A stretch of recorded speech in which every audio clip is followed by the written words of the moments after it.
Buenas tardes, estamos iniciando las grabaciones de nuestro canal de YouTube para impartir todas las clases de la universidad a través de este canal. Esta materia es semiología clínica y vamos a comenzar con el examen del aparato digestivo. El aparato digestivo tiene varias porciones y segmentos. Está dividido en el segmento superior o bucofaringio, que es el primero que hay que aprender a examinar, el gastroduodeno hepato bilio pancreático, que es el estómago, el duodeno, el hígado, el páncreas, que allí tendríamos las maniobras del abdomen, que hay que explicarlas, que las vamos a hacer en un video posterior, y tenemos el inferior, que es el segmento entero-colorectal, que incluye el colon y el examen del ano. Entonces, comenzando con la parte de la anatomía, tenemos el examen de la boca. El esófago no se puede examinar, así por técnicas de inspección, palpación, percusión y ocultación. Se examina por endoscopía. Seguiríamos con el estómago, que sí hay maniobras del estómago, aunque aportan muy poco. Hígado, que hay varias maniobras de hígado. Páncreas, que hay varias maniobras de páncreas. Vesícula biliar, colon y recto, que sí está lo que es el tacto rectal, que se lo vamos a explicar. Teniendo en cuenta el examen de la cavidad oral, pues hay que examinar todo lo que es la dentición, a ver en qué estado se encuentra. Tenemos que examinar el paladar duro, el paladar blando, las glándulas salivales, también hay que examinarlas porque pueden estar enfermas. Hay que examinar la lengua, allí en la cavidad oral, y las glándulas salivales tienen el conducto que hay que examinar, glándula y conducto. La mayoría de las enfermedades ya se sabe hace varios años que tienen manifestaciones en la cavidad oral. Entonces, la cavidad oral no se la podemos dejar solo al odontólogo. El médico debe hacer un examen minucioso de la cavidad oral porque a lo mejor el único signo de la enfermedad está allí en la cavidad oral, como es el caso, por ejemplo, de las anemias megaloblásticas, que tienen una lengua característica, como es el caso de la amiloidosis, que tiene la lengua amiloide. Entonces es extremadamente importante. Además, una mala salud de la cavidad oral pues puede repercutir y producir una infección en el aparato respiratorio, como una neumonía, o puede traducir manifestaciones a nivel, infecciones a nivel del tracto digestivo, porque esos gérmenes que están allí en las caries, en la gingivitis, en la periodontitis, pues se broncoaspiran y repercuten a nivel sistémico. Quiere decir que es importante revisar la cavidad oral, tanto porque hay alguna enfermedad sistémica que se manifiesta en la cavidad oral, como que estas enfermedades de la cavidad oral pueden repercutir a nivel sistémico también y complicarse el paciente por una sepsis de la cavidad oral con una endocarditis bacteriana e incluso fallecer, porque es una enfermedad que tiene una mortalidad bastante elevada. Entonces aquí podemos seguir en el recuento de lo que es toda la anatomía, que están los conductos, el conducto de Wharton, el orificio del conducto de Stenone, que se corresponde con cada glándula salival que hay que examinar. Las glándulas se enferman, por eso hay que examinarlas. Está lo que es la parotiditis, que es la inflamación de la parótida, que es de origen viral, pero también puede el paciente presentar alguna manifestación que corresponda con una litiasis que esté obstruyendo un conducto, o también puede presentar una neoplasia de parótida. Entonces, si no examinamos las glándulas salivales, pues no podemos tener un diagnóstico o sospechar cualquier afección de las glándulas. Tenemos también lo que es la bóveda palatina y en la cavidad oral y la orofaringe. La bóveda palatina hay que examinarla para cualquier alteración que se presente. Podemos observar allí alteraciones de la coloración. La orofaringe igual la tenemos que examinar. Entonces, El equipamiento para hacer el examen de la cavidad oral es un equipamiento muy sencillo. Lo que hay es que tener una fuente de luz, un par de guantes, quiere decir una linternita, unos guantes, un depresor de lengua, es decir, que con instrumentos muy sencillos, porque básicamente lo que se realiza es inspección y si observamos algún aumento de volumen, pues entonces vamos a realizar lo que es a proceder con la palpación. Pero que con dispositivos extremadamente sencillos, pues vamos a examinar y vamos a diagnosticar.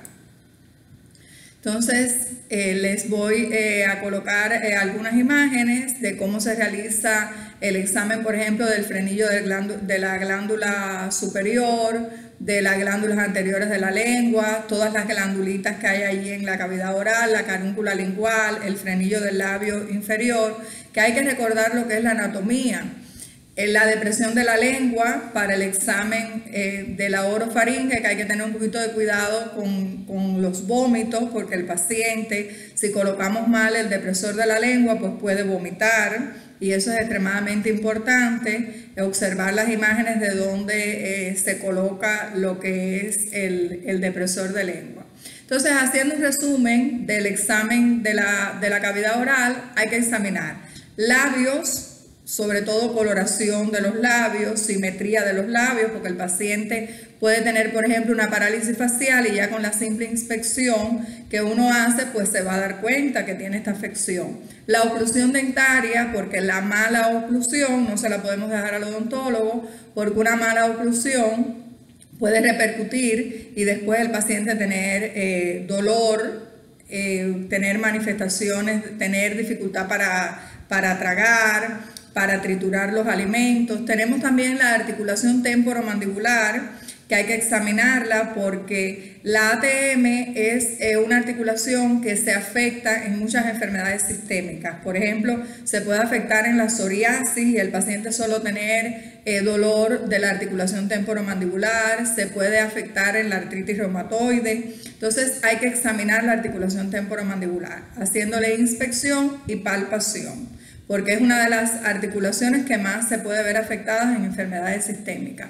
Tenemos que examinar los músculos de la masticación, las glándulas salivales de las que ya le hablé, y ya en la cavidad bucal propiamente dicha, las membranas, hay que observar si hay algún cambio de coloración en la mucosa. Los cambios de coloración ya ustedes los conocen. Está el íctero, que es la coloración amarilla de piel y mucosa. Está la cianosis, que es la coloración cianótica, azulada de la piel y mucosa, y puede también el paciente tener palidez, que es cuando se ha perdido lo que es la coloración de la piel y la mucosa, y puede presentar rubicundez, que es cuando hay un aumento de la coloración de la piel y la mucosa. Entonces todo esto lo podemos observar en la cavidad bucal. Si vemos que el paciente está pálido, podemos pensar en que tiene una anemia, por ejemplo.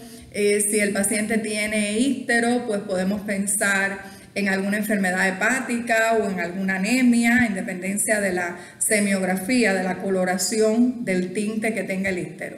Vamos a observar la mucosa de los carrillos, hay que observar la encía y los dientes. En el caso de la gingiva o encía, están lo que son las enfermedades infecciosas, como la gingivitis, que uno la puede diagnosticar y referir al odontólogo, y están también los cambios de la coloración. Se ve con mucha frecuencia el cáncer de la cavidad oral, entonces ese es otro factor que hay que tener en cuenta para uno darle más importancia al examen de la cavidad oral, porque fallecen los pacientes generalmente en un periodo de 6 meses, un cáncer bien agresivo, y están las lesiones premalignas que las vamos a ver posteriormente, como el caso de la leucoplasia, que se pueden diagnosticar muy a tiempo. Entonces tenemos que realizar también lo que es el examen de la lengua y dominar todas las lenguas patológicas. En la lengua vamos a observar la superficie dorsal, los bordes de la lengua, la simetría estructural, si hay fasciculaciones, que también hay que examinarlo en los pares craneales, la movilidad de la lengua. Hay que examinar además la bóveda palatina, el paladar duro y el paladar blando. Y en el caso de la orofaringe, los pilares, las amígdalas palatinas, la pared posterior de la faringe y los movimientos y los reflejos que se examinan también allí a nivel de lo que es la faringe.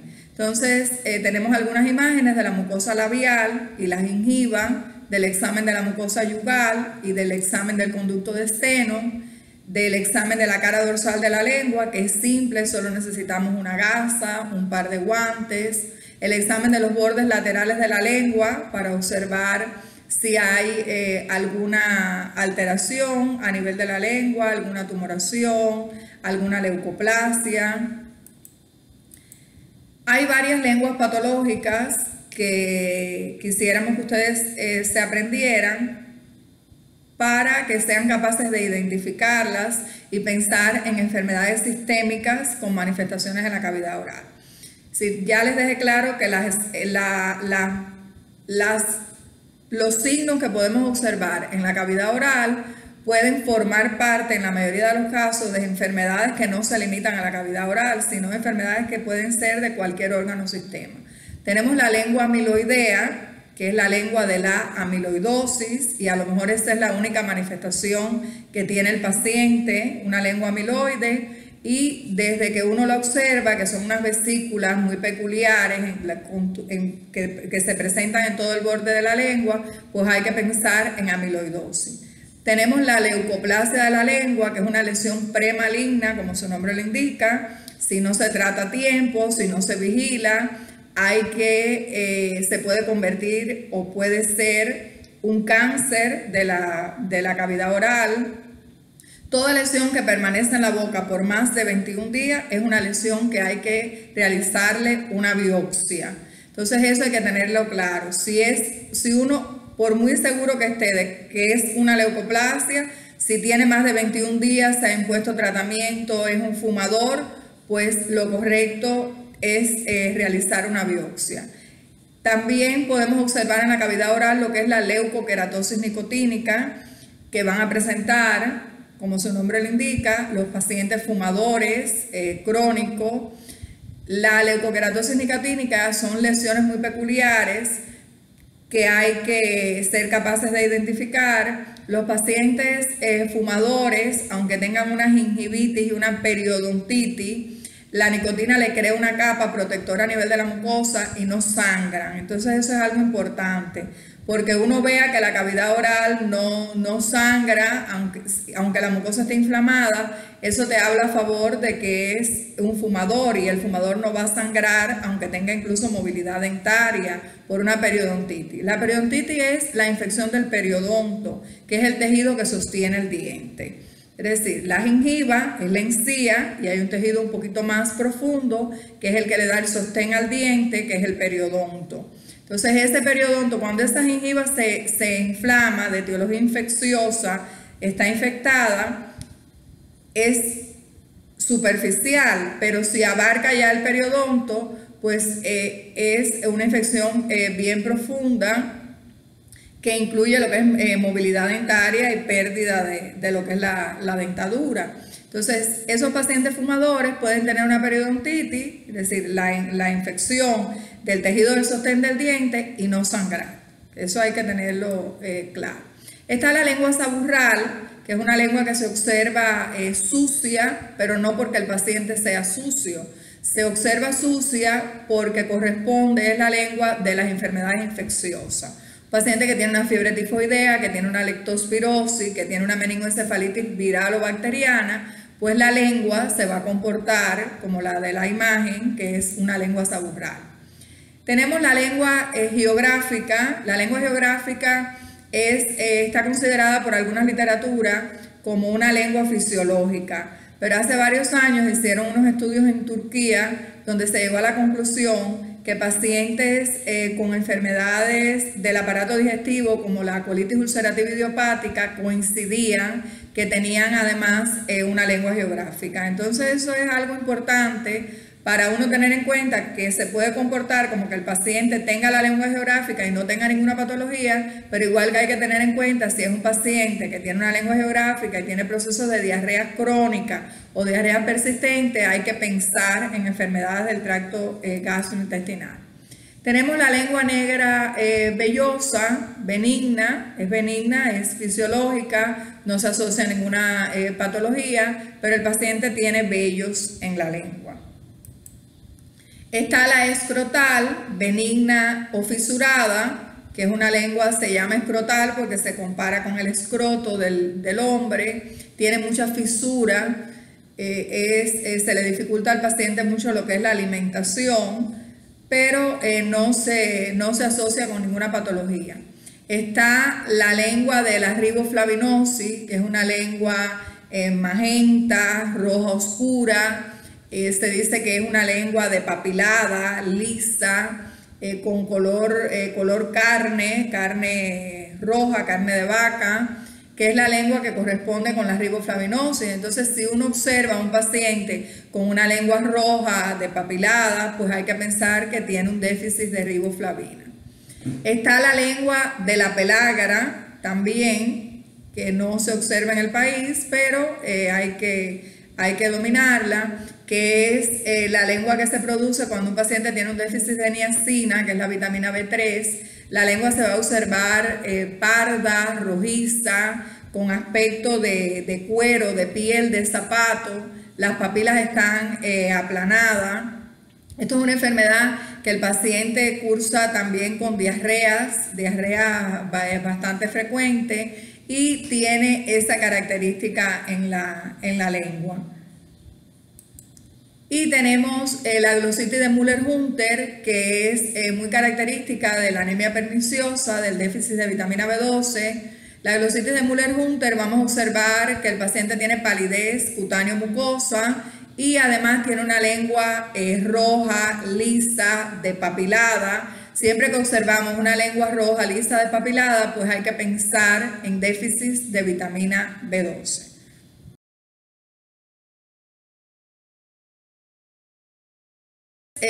Una vez que uno termina el examen físico, pues hay que registrar los hallazgos, hay que describir toda la boca con todas las estructuras, las comisuras labiales, que pueden tener, por ejemplo, manifestaciones. Hay manifestaciones allí a nivel de las comisuras, como la queilosis y la queilitis, que son manifestaciones de anemia por déficit de vitamina B12 y de ácido fólico. Entonces, desde que uno, es lo que comúnmente se le dice la boquera, se llama queilitis en el caso que esté inflamada solamente, y queilosis cuando tiene alguna costrica. Entonces, si uno ve el paciente que observa y tiene queilosis o queilitis, pues ya hay que ir pensando que puede ser un paciente que tiene anemia. ¿Qué anemia? Pues estos tipos de anemia, la de por déficit de B12 y ácido fólico. Si después le examinas la mucosa oral y está pálida, pues ya prácticamente uno va añadiendo más signos para sospechar que nuestro paciente tiene un síndrome anémico. Hay que examinar la articulación temporomandibular, la lengua, como les dije, el paladar duro y el blando, la úvula, las amígdalas, la mucosa oral, la orofaringe, los pilares anteriores y posteriores, y ya allí pues vamos completando lo que es el examen de la boca. Después tendríamos el examen del abdomen, que les voy a realizar un video posterior con las maniobras más importantes del abdomen. Lo primero que deben dominar es la división topográfica del abdomen, que ustedes saben que los clásicos franceses hicieron una división del abdomen en 9 cuadrantes. Entonces, lo primero que debe dominar el estudiante de medicina es qué órgano se proyecta en cada uno de los cuadrantes. Para cuando ustedes empiecen a realizar la palpación del abdomen, pues piensen en los órganos donde usted está colocando su mano, en qué órgano se proyecta en ese cuadrante, para poder ir pensando en las patologías. Finalmente, el esófago, ya les expliqué que es la segunda porción. No lo podemos examinar, el esófago no lo podemos examinar por ninguna técnica básica del examen físico, ni por inspección, ni por palpación, ni por percusión, ni por auscultación. El esófago hay que examinarlo por endoscopía. Y nos quedaría el examen del recto y el examen del ano, que sí, ese es el segmento entero colorectal, que es un segmento extremadamente importante. En el hombre, el recto se relaciona por delante con la próstata, con las vesículas seminales, y en el caso de la mujer, con el útero. Lateralmente se va a relacionar con los uréteres, con las arterias y las venas hipogástricas y con las ramas nerviosas del plexo sacro. Entonces, es extremadamente importante el examen del recto y del ano, y en el hombre es todavía más importante. ¿Por qué? Porque haríamos el examen también de la próstata. Haríamos el examen de la próstata. Entonces, las técnicas de exploración, en el caso de la región anal, pues se limita a lo que es la inspección y el tacto rectal. Para muchas personas, el examen, o para la mayoría de los pacientes, es un examen molesto, es embarazoso. Algunos hombres lo consideran un tabú social y una agresión a su virilidad.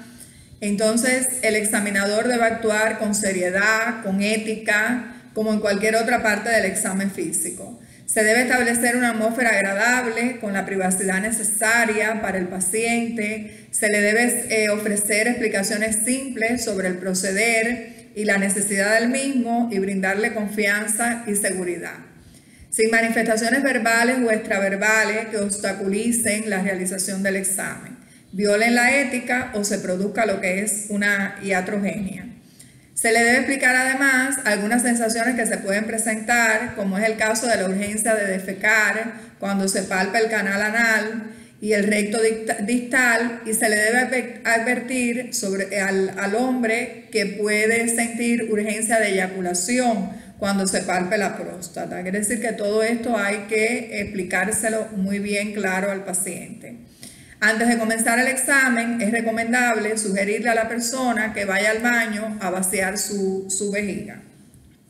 Entonces, lo primero que hay que realizar es un consentimiento informado, quiere decir, hay que decirle al paciente que usted le va a realizar un tacto rectal y hacerle una explicación breve de lo que se le va a realizar. Se pueden utilizar, lo primero que deben dominar son las posiciones. Está la posición dorsosacral o ginecológica, o conocida también con el nombre de posición de litotomía. Está la posición genupectoral, está la posición de pie, está la posición de Sims, que es de cúbito lateral izquierdo y es la más utilizada y es más cómoda para el paciente porque él no le ve la cara al médico, es un poquito más... la situación se convierte en menos embarazosa, menos incómoda, y está la posición de agachada, que esa generalmente nunca se utiliza.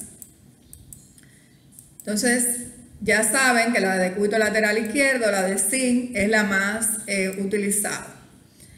El tacto rectal es un examen que nunca se debe omitir y que Hamilton Bailen ha expresado en una frase muy gráfica: si uno no introduce el dedo, corre el riesgo de meter la pata, quiere decir, corren el riesgo de no diagnosticar. Donde más se realiza tacto rectal es en los servicios de urgencia de cirugía, donde llegan pacientes con sangramiento digestivo, con abdómenes agudos, que hay que realizarle obligatoriamente lo que es el tacto rectal. Lo primero que van a realizar es la inspección de la región anal, que hay que observar si hay alguna, por ejemplo, varice, alguna hemorroide externa, si hay algún cambio de coloración, si hay alguna cicatriz, si hay alguna fístula, si hay alguna fisura ahí a nivel de esas estructuras. Entonces, hay varios pasos de la realización del tacto rectal. Primero hay que relajar lo que es el esfínter anal externo. Use la mano no dominante para separar los glúteos y la mano dominante debe estar enguantada, quiere decir, eso está prácticamente de más. No se puede realizar un tacto sin guantes. Hay que protegerse y protegerse bien. El dedo índice con un dedil de goma lubricado, quiere decir, hay que lubricar el guante antes de realizar el proceder y ejerce una presión ligera con el pulpejo del índice contra todo el ano, lo que relajará el esfínter y facilitará la inserción del dedo. Inclinando ahora este hacia abajo mientras lo introduce. Palpe el canal anal, que es el segundo paso, introduzca su dedo en el canal anal apuntando en dirección al ombligo. Quiere decir, usted va a apuntar siempre a dirección del ombligo mientras que le ordena al sujeto que puje para que pueda sentir a través del tacto las estructuras. y así se relaja aún más el esfínter. Antes de palpar, pide a la persona que contraiga lo que es el esfínter anal externo, apretando alrededor de su dedo para que usted evalúe lo que son los pliegues y el tono muscular del esfínter externo. Sobre todo en el caso de algún paciente que a lo mejor va a la consulta porque está teniendo incontinencia, para ponerles un ejemplo. Después que el sujeto se relaja, rote su dedo para palpar toda la luz del canal anal.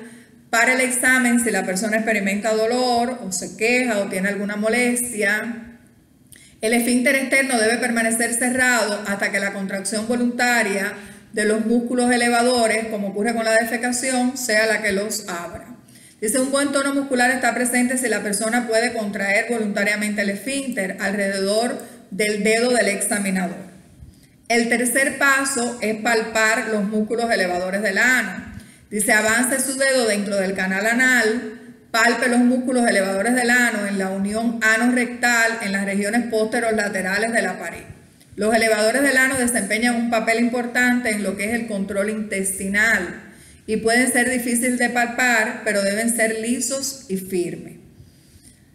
¿Qué les quiero transmitir? Que no es introducir el dedo sin saber lo que usted va a buscar, es introducir el dedo y ir pensando en todas las estructuras que usted se va a ir encontrando y qué es lo patológico, qué es lo fisiológico, cómo usted debe encontrar ese canal sin ninguna alteración, porque si no hacen un tacto y cuando retiran el dedo, pues ni siquiera tienen idea de qué fue lo que examinaron. Deben palpar las regiones laterales y posteriores del ano. Lateral derecha, la pared posterior y la pared lateral izquierda. La pared posterior puede ser un poquito difícil de palpar. Pídale a la persona que puje nuevamente y palpe la pared posterior. Dice, normalmente el ano y el recto son permeables, comprobándose la lisura de sus paredes. Puede palparse ahí a nivel del recto, heces formadas, suaves. Las duras como piedra te pueden dar indicio de un impacto fecal o de un fecaloma. Si la persona sufre un impacto fecal, pues pueden resumar heces líquidas. Durante el examen, si sospecha el riesgo que la persona puede defecarse, hay que colocar protectores, apósitos debajo de los glúteos. Las masas palpables son anormales, las heces, los tampones en la mujer y las valvas de Houston no deben confundirse con alguna otra estructura. Uno de los últimos pasos es en los hombres palpar la próstata y la pared rectal anterior. Hay que rotar el dedo del examinador para palpar la pared anterior, identificar lo que son los lóbulos laterales y el surco medial de la glándula prostática, recordando la anatomía, precisando tamaño, sensibilidad y consistencia. Y superficie, lisa o nodular, que debe ser lisa, si es nodular pues ya es patológica. La próstata es redonda, es lo normal, tiene 4 centímetros de ancho por 2.5 centímetros de largo, eso es algo que hay que tenerlo muy presente. Con un surco mediano palpable, separando los dos lóbulos, debe sentirse firme la próstata, gomosa y libre de nódulos y masas. Y no debe ser dolorosa, aunque puede sentirse el paciente deseos de orinar cuando se palpa. La inserción correcta del dedo en el canal anal. Entonces esto es extremadamente importante porque cada día los pacientes tienen más cáncer de próstata. Se dice que el tacto rectal aporta más información que el PSA y que la sonografía prostática. De las mujeres, pues a través del tacto rectal podemos examinar lo que es el cuello uterino. La pared anterior se examina en las mujeres. Hay que rotar el dedo del examinador y palpar la pared anterior. En el caso de la mujer, cuando tiene un embarazo ectópico, pues a través del tacto rectal se examina el fondo del saco de Douglas, que es algo extremadamente importante. Se le pide a la mujer que puje si es una paciente que tiene un prolapso uterino para uno corroborar el prolapso. El cuello uterino es una masa lisa, es redondeada, es firme y se siente a través de la palpación de la pared anterior y no debe doler a la palpación, al no ser que la paciente tenga una cervicitis o un cáncer de cuello. El útero sí es difícil de palpar a través del tacto rectal, al menos que no tenga la paciente un prolapso uterino. Entonces ya una vez que terminamos este proceso, pues el médico retira lentamente del recto su dedo, observa el color de las heces, porque a lo mejor hay melena o hay algún tipo de melena, que es un tipo de sangrado, que ustedes saben que se observan las heces con coloración de borra de café. Cuide de no contaminar, hay que cuidar de no contaminar lo que es el periné con la materia fecal. Ofrézcale a la persona papel o tela para limpiarse, hay que dar las gracias y hay que protegerse y lavarse muy bien las manos después de completado el examen. Hay que ser un poquito delicado para evitar cualquier accidente. Entonces el ejemplo del registro de lo que usted va a escribir en el récord: pliegues glúteos, región sacrococcígea, perianal y anal, libre de lesiones, lo que les dije que iban a observar a través de la inspección. Ano limpio, con pliegues normales. ¿Qué podrían observar patológico? Una hemorroide externa, por ejemplo, una fisura, una cicatriz de alguna cirugía anterior.